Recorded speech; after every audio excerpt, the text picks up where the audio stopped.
Are you going to fight for Bitcoin to be a tool of financial freedom, or are you going to allow it to be co-opted by the powers that be, that it was the simulations of the Wall Street banks, the central banks, and the big tech firms all together simulating a massive cyber attack on the financial system? Are the heroes presented to you actually created to control you?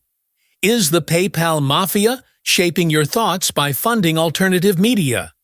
Will AI use the data they collect to decide who lives and who dies? Is a major cyber attack being planned to collapse the financial system and enforce a mandatory switch to digital ID? Whitney Webb reveals the grand plan and the names behind it. He is splitting the crowd, but I think that's by design. Yeah, the acquisition of Twitter, he's been very much along the lines of, like, I promote free speech, I still stand by the fact that he censored the Turkish opposition during the elections at the bequest of the government.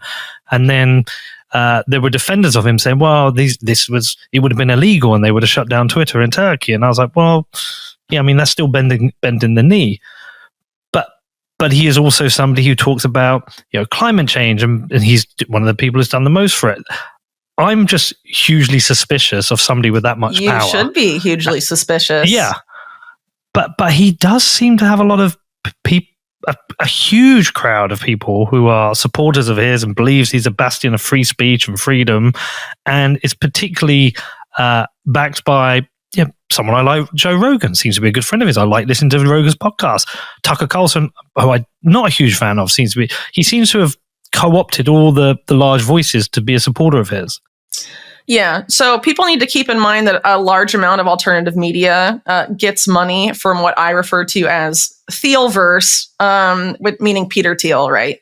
But really more broadly, it's the PayPal mafia, as it's been called, people affiliated with PayPal to various degrees, which of course includes Elon Musk. They have a lot of influence over alternative media and even over content platforms like Rumble, and have been funding quote unquote libertarian movements and all of this stuff. But I don't really see them as being libertarian at all. So like taking Peter Thiel as an example, Peter Thiel claims to be a Bitcoin maximalist, right? And then he goes, after he says that, on a panel next to then CIA Director Mike Pompeo, and says Bitcoin is a Chinese financial weapon against the US dollar.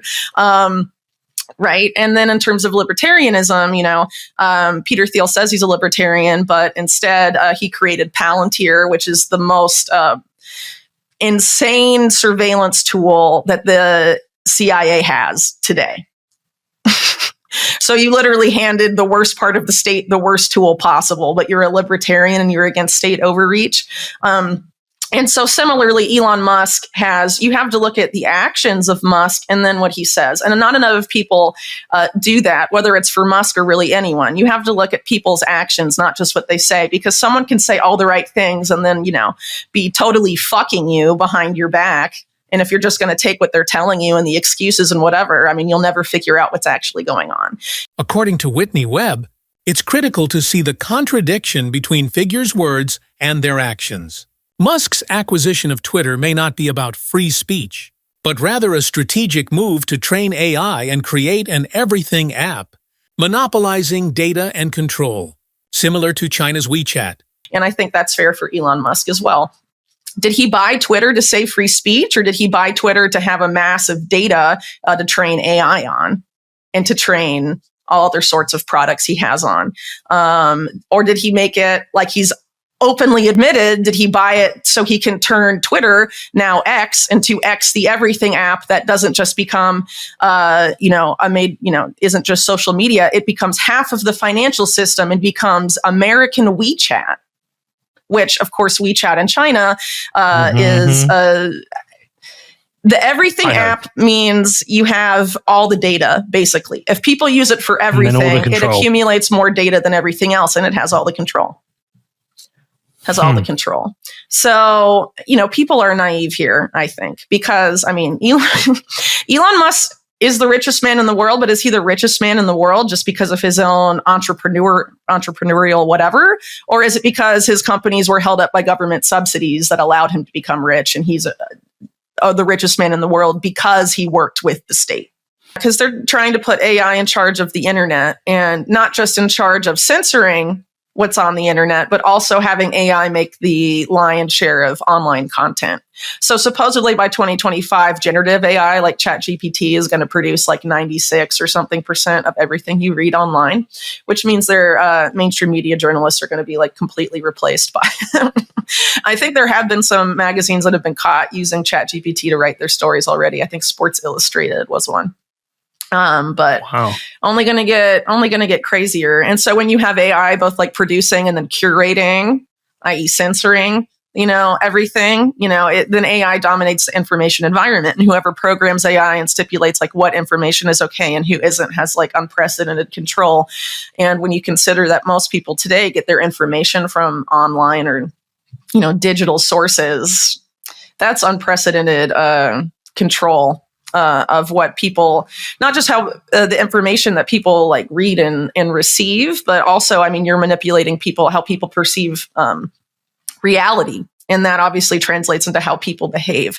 And actually, Henry Kissinger, who I'm sure died recently, and the guy that he named as his heir, which is Eric Schmidt, the former Google CEO, wrote a book on AI explicitly about that, and how AI is basically going to control how we perceive reality by taking control of online content in its entirety. And that us becoming increasingly dependent on AI for everything is going to cognitively diminish people, so that we won't be able to perceive reality or make sense of anything without AI doing it for us. It's going to be like, have you seen the film? You seen Wall-E or Wall-E?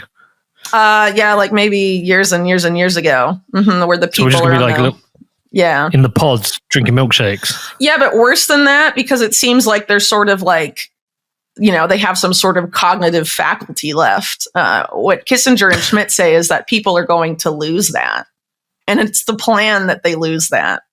Webb emphasizes this danger isn't just an abstract future.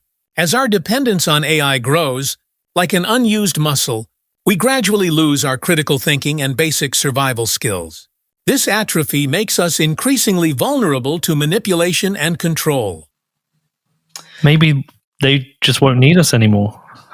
Well, I think, if people can't control how they perceive reality, they're no longer capable of critical analysis and thought. It's very easy to decide what you do with people. So where does that put you then in terms of AI? Are you pro the technology? I have a lot of opinions. I want to hear them all. Yeah, I don't use them. I mean, I think the whole idea of getting a lot of people to like use ChatGPT and all of this stuff is to lead us down this path that Kissinger and Schmidt, among others, sort of are charting out for humanity. Where if you, it's pretty much common sense though. Like if you develop a skill and then don't do it for 10 or 15 years, for example, you kind of forget how to do it, right? Or even, I graduated from university like a little more than 10 years ago. How well do I recall the stuff that I took in university? Not great, right? So there's this whole idea of if you don't use it, you lose it. So if people are depending on AI to tell them where to turn when they're driving their car, and no one uses like actual maps anymore. I mean, I understand that it's convenient, right? And I'm not saying like, oh, we need to go back to the 90s, right? But it becomes after a while a slippery slope where people are just having the computer tell them everything to do. Every step of their lives ends up becoming micromanaged to an extent. And the idea is that AI, through all the data that it absorbs about us, knows so much about us. Some of these people say it knows us better than we even know ourselves.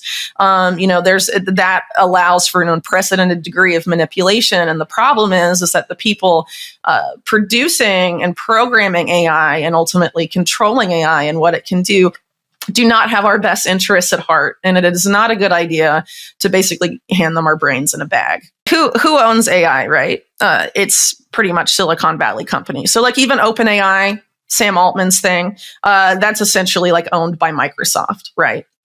And so you have Microsoft, Google, Amazon, Oracle, all of these companies essentially owning like almost everything. And all of those companies are contractors for the military and intelligence, right? Guess throw Palantir in the mix too.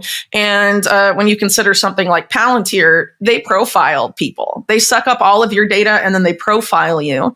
And Palantir can profile like whether or not they deem you subversive or not. And what happens when AI, gets access of that and gets put in control of things like humanitarian aid, like they're talking about doing, or in charge of, the government itself, which is also talked about in the Schmidt-Kissinger book.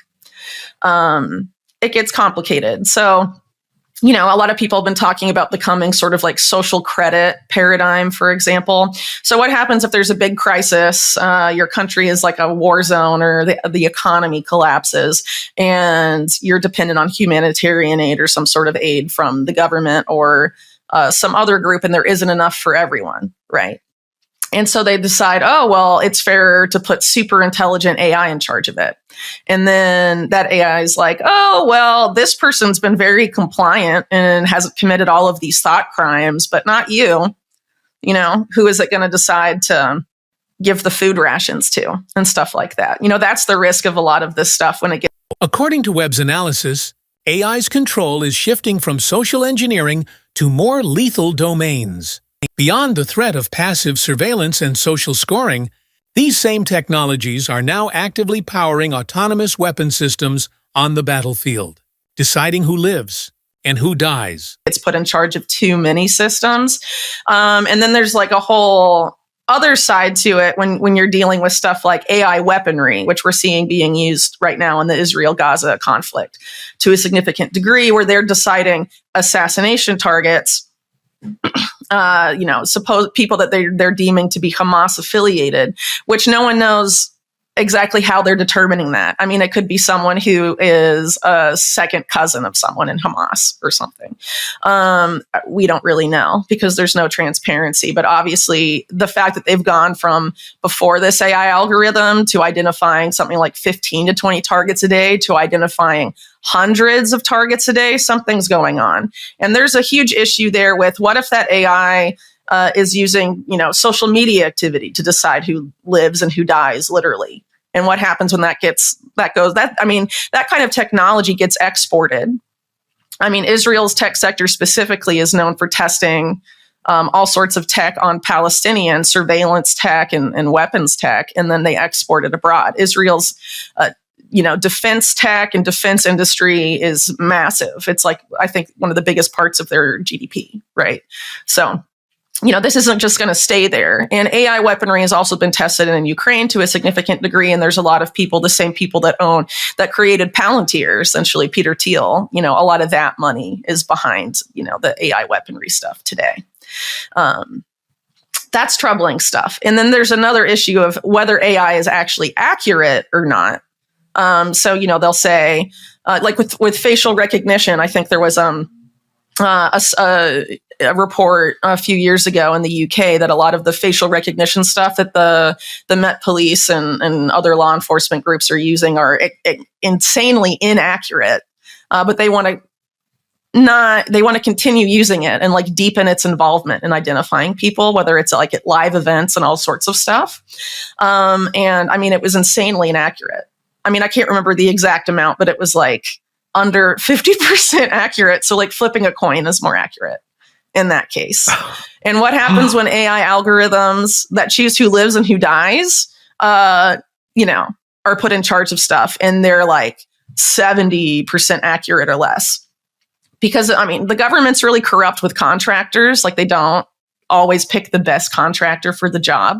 So someone has connections that gets their AI in charge and they oversell their AI and say it's 90% 95% accurate, but it's not audited by an independent company, right? And so it's actually like in reality 65% accurate or something.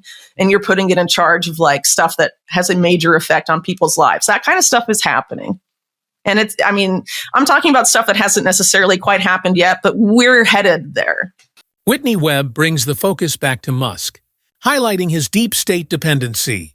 Contrary to his libertarian hero image, the success of his companies, like SpaceX, is directly tied to critical government subsidies and his contractual work with the U.S. military and intelligence communities. There. Okay. Yeah. Right. Yeah. His company, SpaceX, is currently a contractor to both the military and intelligence communities. Yeah. Its success is contingent on those contracts, SpaceX. And his entire trajectory up to this point has been contingent on government subsidies or things of that nature. That's a problem. Well, look, I'm not an investigative journalist like you. I haven't gone as far down the rabbit hole on these things, but I just was very suspicious of the censorship of the opposition. I think it was opposition journalists. I can't remember if it was actually opposition politicians in Turkey during the elections. And then I saw a photo of Elon Musk, I think perhaps even with his son, in Turkey doing a rocket deal with Erdogan. And I'm like, He still censors people. New Twitter still censors people, and they have a plan for like the US 2024 election about how to censor people. The CEO of X Twitter, Linda Yaccarino, or whatever her name is, has said it's freedom of speech, not freedom of reach. That's still Twitter policy. So, Musk can say all this stuff about free speech, but how far does it really go? He censored the account that showed where his private jet is going, which is like publicly available information. These guys, again, there's this famous guy from the US who was very influential in his time named Albert Pike, right? Who was very influential with the powers that be and, affiliated with Freemasonry, and said something to the effect of, every time the people want a hero, we will supply him, right? Elon Musk to me seems to be one of those figures. Why do people, for some reason, see him as this Tony Stark Iron Man kind of guy? Well, the Iron Man movies were funded largely, or they had a significant, I forget the exact amount, but a very large contract with the US military. While Elon Musk has companies that are also affiliated at the time with the US military. And Robert Downey Jr. decides to model Tony Stark and Iron Man and whatever after Elon Musk. And Elon Musk makes an appearance in the movie. And then people years ago start affiliating Elon Musk with this brilliant scientist who's going to save us all. Right. And how far have things progressed since then? You know what I mean? And remember, Elon Musk too is making a brain chip that's killed like not half, but a significant amount of the monkeys it was tested on. And now they've gone to human trials, or starting human trials. If I was an altruistic guy that just wanted to make a brain chip, sorry, it just sounds insane to even say that. But anyway, I wanted to make this thing, this product that goes in people's bodies, and half of the animals died, or like a third or whatever die. I would go back to the drawing board and find a way to make it so it doesn't kill that many animals before human trials.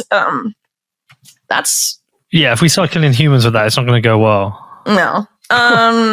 It's weird. And then you have the fact that he said stuff like X as meaning Twitter, as humanity's collective consciousness and all this. He's involved in the generative AI stuff too. He helped create OpenAI. He has his own now, which is allegedly more far left than OpenAI's ChatGPT is, even though he's positioned as being the opposite. I mean, there's a lot of contradictions there. So again, I would encourage people to look at people's actions. And, Musk is a businessman, and a businessman tied to the national security state at that. I mean, these are not the kind of people that you should just trust naively and blindly. And you should scrutinize their actions and not just pay attention to the nice things they say, or, oh, he said the F word on New York Times deal book and gave those advertisers the middle finger. There's a lot of stuff he is doing that is not good. And people, need to be wary of this whole issue. Push to turn Twitter or X into a key part of the financial system that you'll use to pay for everything. Because at the same time, we're having this push to totally remake money, whether it's to a CBDC or a heavily regulated stablecoin or deposit tokens or any of this programmable money stuff. And obviously, at some point, if we let it happen, that programmability aspect is going to be informed by what people say on social media. So it's a slippery slope. And do we want to give any one person, let alone the richest man in the world, that kind of power just because like occasionally he'll smoke a doobie on Rogan and say the F word on TV? I mean, I think that's naive. Yeah. So who do you like? Is there anyone out there that you do? Who do you respect? Who do you look to as a good signal? That's somebody I like. I respect them. Well, you mean in terms of like celebrity? Not celebrity, because I mean more like in business, politics, media. Who out there would you say, you know what, that's somebody I can trust? You know, don't trust anybody. I mean, I'd have to think about it because honestly, it's very few. I mean, in U.S. politics, you know, there's only a very small handful of politicians at the national level that seem like they even have a shred of integrity. I guess maybe Thomas Massey of Kentucky would be one, but there's really not that many. They're very few. And a lot of times when they are there, their district gets gerrymandered, they get voted out. Or, you know, as long as they control the bulk of the legislature, it doesn't really matter if there's one or two or three people with integrity in it because their voices and votes get drowned out. Right. So again, what I try and tell people is, frankly, it's very hard to trust these people because so much of it is controlled. And, you know, a lot of my work historically is focused on blackmail, how intelligence agencies have blackmailed, whether it's politicians or business leaders or any other sort of influential figure, in order to control their behavior and thus control the behavior of regular people. Right. So, I mean, this is stuff that people need to keep in mind. And ultimately, I think there's a lot of cultural issues with celebrity in the West, where people have been trained to wait for a political savior who's going to come and save us of all of our problems, and no one actually has to do anything. And we can just sit back and wait for the right person to run for office, and then we all vote for them, and then this one person is magically going to save us from all of our problems. People have sort of been primed to feel that way. I mean, you can argue maybe like superhero movies and religion maybe and all other sorts of stuff has shaped us to be like that culturally. But Webb argues that waiting for political saviors is a delusion. Against this centralized power structure, she suggests decentralized tools like Bitcoin offer hope. However, she stresses that the real fight now is to protect this tool's liberating spirit from Wall Street's attempts at co-option. Well, you know, I definitely think Bitcoin has the potential to be a tool for financial freedom, but I think there's major efforts well underway to co-opt that to serve the same agenda, right? And so I think people in the Bitcoin space that want it to be a tool for financial freedom need to get wise to those efforts to co-opt and resist, because it's either a tool of financial freedom or it's not. You know what I mean? And so, yeah. If you cede enough territory and let them like completely dollarize Bitcoin and turn it into like a tool of U.S. empire to keep the dollar afloat and like, you know, keep dollar hegemony going forever and ever and ever, and, you know, are saying it's a flaw in Bitcoin that you like can't put dollars easily on Bitcoin and all of this. I mean, no, I mean, the whole point supposedly, right, of creating Bitcoin was to give Wall Street banks the middle finger and create something that had immutable sound monetary policy. Correct? Yeah. So if you allow them to co-opt it so it's not those things anymore, what are you left with? The same old world. Is it a tool of financial freedom, or is it just, has the promise of Bitcoin been hollowed out and replaced with Wall Street garbage? Is that what you think the issue there, like ETFs? Are you alluding to the ETFs? There's all sorts of things that are happening in Bitcoin right now that could be under that umbrella. But when you start to have people like BlackRock being like, you know what, we actually like Bitcoin now, that's a sign to pay attention. You know what I mean? Bitcoin is hope. So I think people need to, in the Bitcoin space, need to be very aware that there is a fight being had right now about the future of Bitcoin. And you have to decide which side you're on. Are you going to fight for Bitcoin to be a tool of financial freedom, or are you going to allow it to be co-opted by the powers that be that it was supposedly designed to resist them and, you know, be something they can't control? Are you going to give them control of it? I mean, the answer should be no. to any Bitcoiner worth respecting, in my opinion.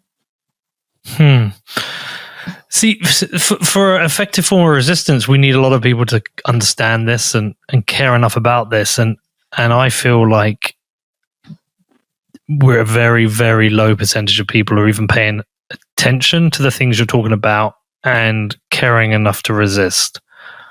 I feel like we're potentially sleepwalking into a terrifying future. According to Webb, despair is not an option. She argues that the most effective resistance to looming global crises and control systems begins with personal responsibility. Instead of yielding to fear, it is vital to prepare mentally and begin building alternative community networks and information sources. Well, again, it all comes back to personal responsibility because, I mean, ultimately, in general, what can you control? A lot of times you can only control what you do and how you react to things, right? So this coming push to regulate the internet and the destruction of the existing financial system to create this put in place. I've done a lot of reporting on the past including the simulations of the Wall Street banks, the central banks, and the big tech firms all together simulating a massive cyber attack on the financial system as the reason that this will all be brought in. Whether that's from the World Economic Forum itself or the Carnegie Endowment, which at the time was run by William Burns, who is now CIA director. Yeah. That's definitely stuff to pay attention to. But what if that kind of stuff happens? Well, going back to Argentina for a second, I know a lot of people from Argentina, their economy literally collapsed in 2001. What if those people said about, their advice in dealing with that kind of situation? Don't panic. Don't give in to the fear. Because if you're panicking, give in to the fear, you're not going to make good decisions. You're just not. There's a lot to be said about preparing, but a lot of that preparedness needs to be mental preparedness too. So you don't give in to the fear and panic. The reason they need these events to justify the implementation of these policies is so people are afraid, because people who are afraid are easily manipulated. Mm-hmm. And so that's very easy to handle. And it also makes it easier to handle if you talk to people in your family or in your, circle of friends or whatever about how stuff like this could happen. Try and prepare your base, you know what I mean? Mentally. Even if you can't prepare physically and spend money to, buy food or whatever, but also as far as these efforts to regulate the internet, when the internet comes back as a regulated whatever, they'll be able to surveil everything you see. But a lot of content that's there now probably won't be there when it comes back. Yeah. Now's a good time to load up some offline hard drives with all sorts of kinds of information that you may find useful in the future. Whether, Are you doing that? Totally. Where did you start? Wikipedia, Spotify? No, I mean, I have a lot of ebooks. I've got young kids. So, lots of movies and, stuff to watch. Books and, video rips and stuff of how to be self-sufficient, certain skills I don't have now, but I might need in the future, how-to stuff. You won't be able to just go to YouTube and be like, how do I do this? People have to start thinking about that kind of stuff and have an offline library of things, especially if you don't want to comply, because I won't be, with this whole, you need a digital ID to get onto the new internet. I'm not going to do digital ID shit at all.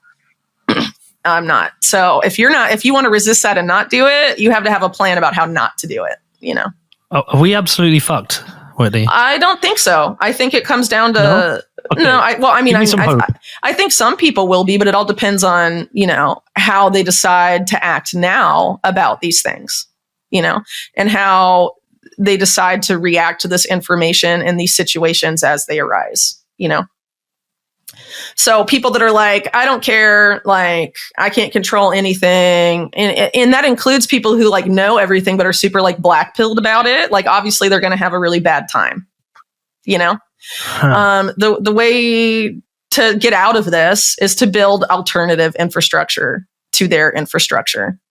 And the time to start doing that is now. Why we can still use the internet as a tool for us, because for a long time, the internet has been a tool for the public. And that's part of the reason they feel the need to regulate it and stick it so completely under their thumb. The mass democratization of information, for example, has been a huge issue for them. And this is why they're coming in now and trying to clamp down so much on the flow of information. Yeah.